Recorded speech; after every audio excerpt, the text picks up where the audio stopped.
ముద్దపులోనే వెంచెరా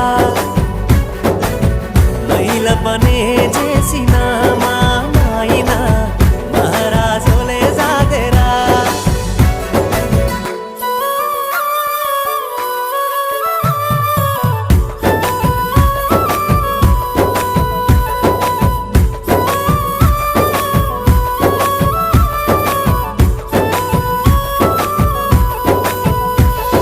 తాయతులు తానికలు ఎన్ని ఎత్తులేసైనా తనకంటే ఎదగాలని కోరుకుంటడే